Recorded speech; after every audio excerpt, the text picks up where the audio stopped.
Hi y'all, and welcome to this week's Naviate Feature of the Week video. In this video, I'll be demonstrating Naviate Accelerates Warning Handler. This is one of my favorite features because it's such a time saver, and hopefully after watching this video, you'll see why. Now on my screen, I currently have the out-of-the-box Revit Warning Manager.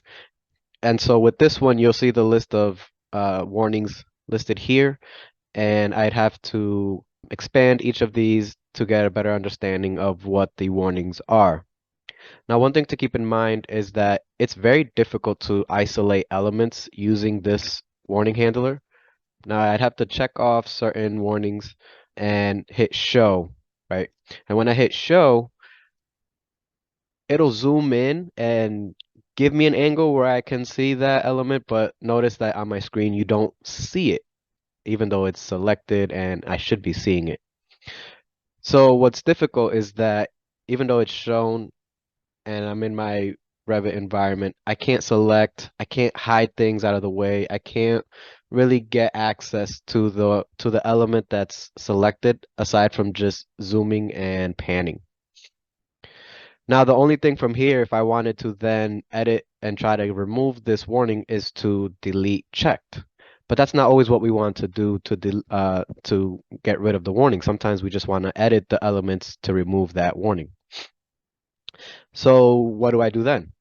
The only way really to go about this is then to either jot down the element ID or export a report that then will give me an Excel file or an HTML file of all of the warnings, and I have to go through each one individually, copying, pasting the ID numbers, and then finally going in and using the select by ID tool.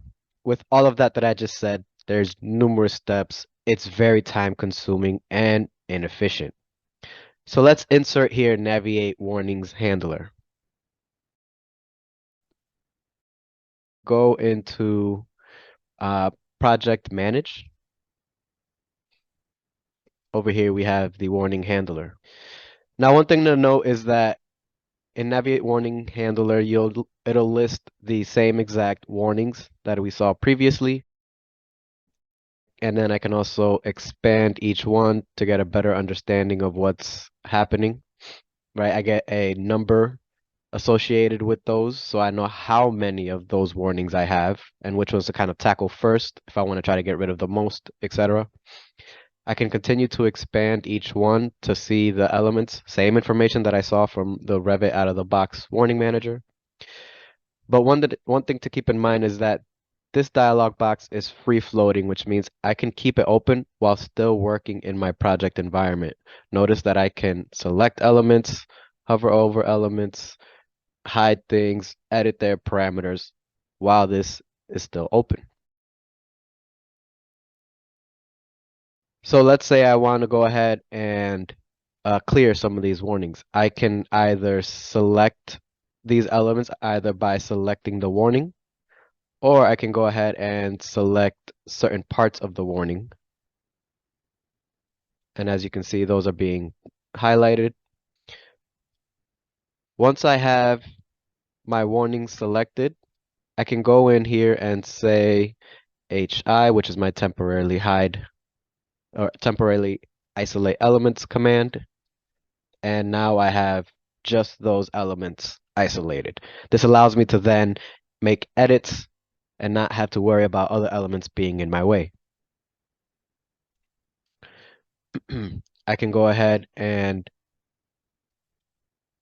um, I can go ahead and whoops, excuse me. I can go ahead and say highlight all, or I can expand and just select certain parts. So for example, if I wanted to select these 2-inch wood finishes, that I know really what's going on is that they're not offset by the 2 inches.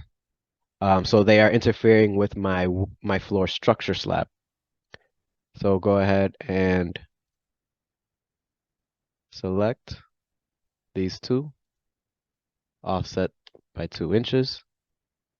Those elements have now been offset, and I cleared the warning. If I select that, I no longer see a warning associated with it. And as I'm working, I can always reload, so I can get a better understanding of where I am in that point in time. And so just by being able to select and edit while having my warning handler open allows me to save so much time. And it's why it's one of my favorite features, especially as a BIM lead on various projects. So I thank you for um, watching this video, and hopefully you're excited as I am about Naviate's warning handler. Thank you.